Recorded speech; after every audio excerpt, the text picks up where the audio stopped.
सेठानी के सहित उसकी बहुओं और बेटी ने करवा चौथ का व्रत रखा। रात्रि को साहूकार के लड़के भोजन करने लगे तो उन्होंने अपनी बहन से भोजन करने के लिए कहा, तो बहन ने उत्तर दिया, भाई अभी चांद नहीं निकला है, इसके निकलने पर उसे अर्घ्य दूंगी, उसके बाद ही भोजन करूंगी।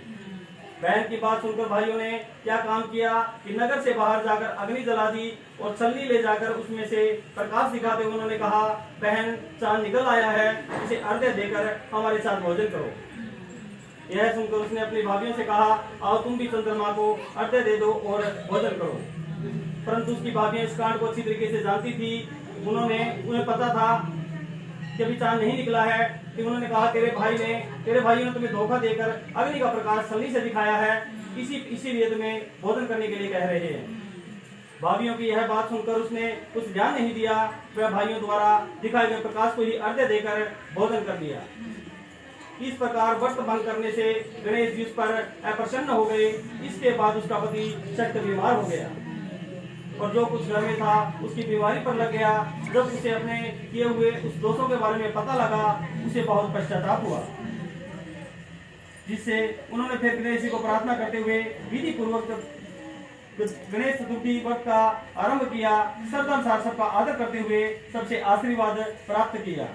इस प्रकार उसकी श्रद्धा भक्ति सहित कर्म को देखकर भगवान गणेश प्रसन्न हो गए और उसके पति को जीवन दान देकर उसे आरोग्य करने के पश्चात धन संपत्ति युक्त कर दिया।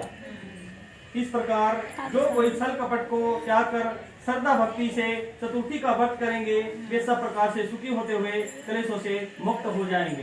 बोलो गणपति महाराज की जय। गणेश जी विनायक जी की कहानी। एक अंधी बुढ़िया थी जिसका एक लड़का और एक बहू थी। वे बहुत गरीब थे। वह अंधी बुढ़िया नित्य प्रति गणेश जी की पूजा किया करती थी।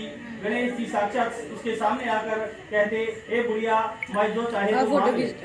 बुढ़िया कहती, मुझे मांगना नहीं आता, तो कैसे मांगू? तब गणेश जी बोले, अपने बहू बेटे से पूछकर मांग ले।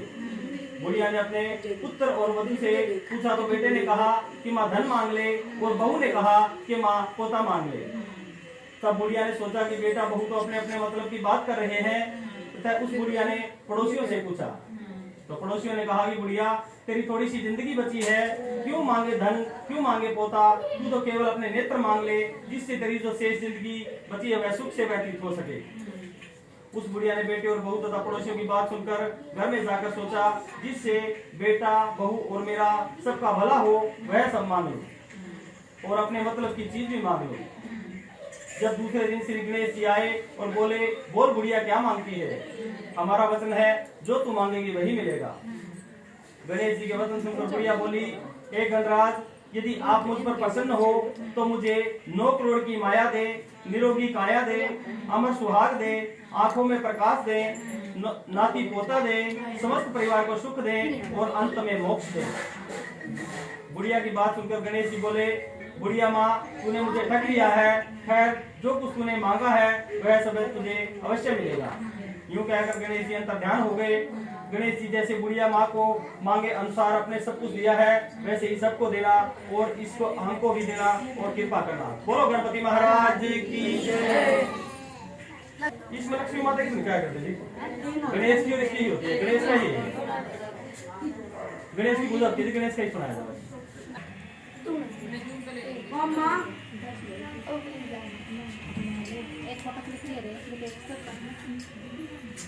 अच्छा, सबके लिए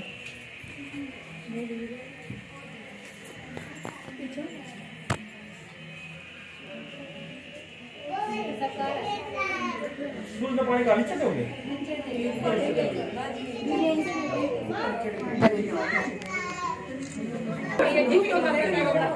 जा देख क्या